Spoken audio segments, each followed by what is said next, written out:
Hey guys, it's Comic Quiz here, bringing another comic review, and today we're doing Nightwing issue 19. So, continuing from last week's issue, Nightwing finds out that Tony Zuko may be alive.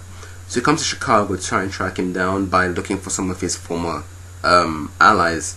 So he stays with a friend, he sets up, then he heads out looking. So he goes out looking for this guy named Spade, who's kind of like this shady dealer who works with various things like information and other stuff like that. So he goes looking for him because he thinks that he might be able to find some of Tony Zuko's allies for him, so might be able to track down Tony Zuko himself. So as he's trying to talk to him, he gets into a little scuffle in the bar with people that this Spade guy was talking with. But then because of this whole scuffle, it alerts the police to his presence, which annoys Nightwing because he's trying to keep a low profile, because since he's looking for Tony Zuko, he doesn't want to alert him or any of his pals. So and because of this, this causes quite a bit of commotion, and people start to realize that Nightwing's looking for Tony Zuko. So eventually he's able to get away and save the two police officers that were trying to shoot at him, because the plane that they were in goes down, but he's able to rescue them and he's able to escape as well. So what else happened in this issue? Also, we get to see a glimpse of the prankster who was stapled to be the villain of this issue, but it turns out he only appears at the end, and he's pretty much thrown this guy this businessman named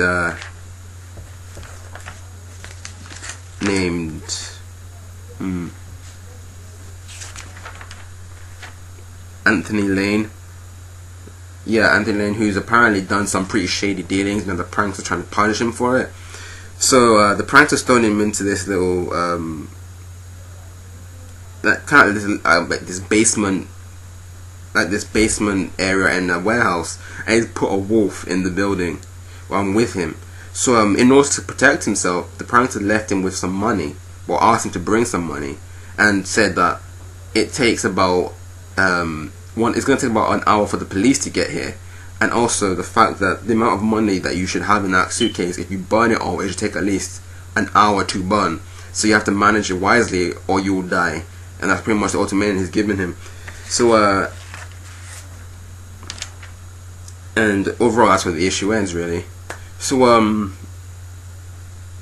it was a good issue. Good, nothing really outlandish.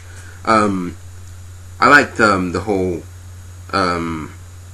the Tony Zuko story arc, because they're playing up the whole how Nightwing hasn't gotten any closure from the fact that Tony Zuko murdered his parents, and now it's pretty much crunch time to try and put all this to bed, really, for him to put all those demons or those ghosts in his life, put them away.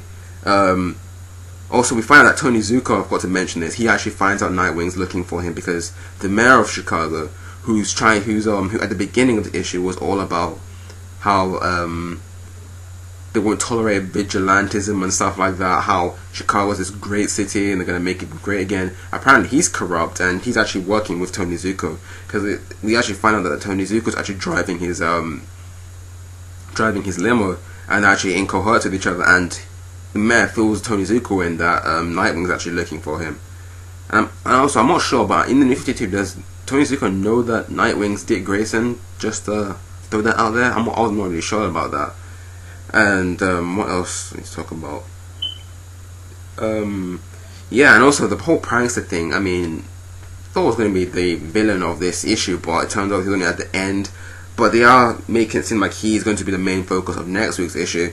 But how he also plays into this whole Tony Zuko thing, because this is really the main important thing. This is the reason why Dick Grayson came to Chicago in the first place, to track down Tony Zuko to see if he really is alive.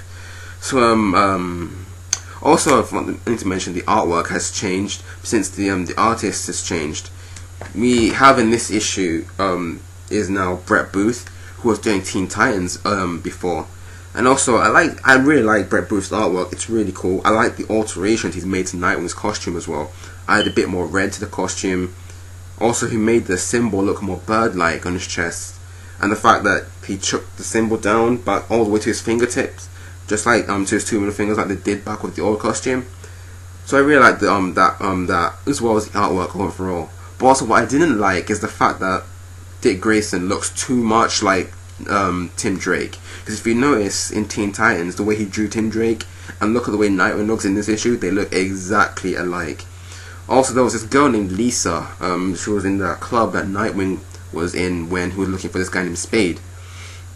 Look at her face carefully as well. She looks exactly like the way Wonder Girl looked when he was still writing or drawing in Teen Titans, which is a problem that I have with this. Like, even though I like his artwork, but he tends to have characters looking too much alike. First, this Lisa girl looking like Wonder Girl, and now Nightwing looking like Tim Drake, which kind of like it was a bit. It kept something that kept on. It's not like a real complaint, but something that kept popping up. I kept noticing like you're meant to make people look distinguishable and not make them look alike and look exactly the same. So I noticed that he has that issue, that even though he's a good artist, but he seems to make people look the same. He doesn't have much range of different faces and like personalities. Like, even though they look too much alike, that's pretty much the main complaint for me. So yeah, but that won't take away from my overall score, which will be 7. A good issue, interesting to see the development between this whole Tony Zuko storyline, and also what is his role in this whole the new in Chicago now, because he seems like he might be a big crime boss now. He might be the head honcho, like the head of all the crime organizations in Chicago. So yeah, guys, that's it for this review. I hope you enjoyed.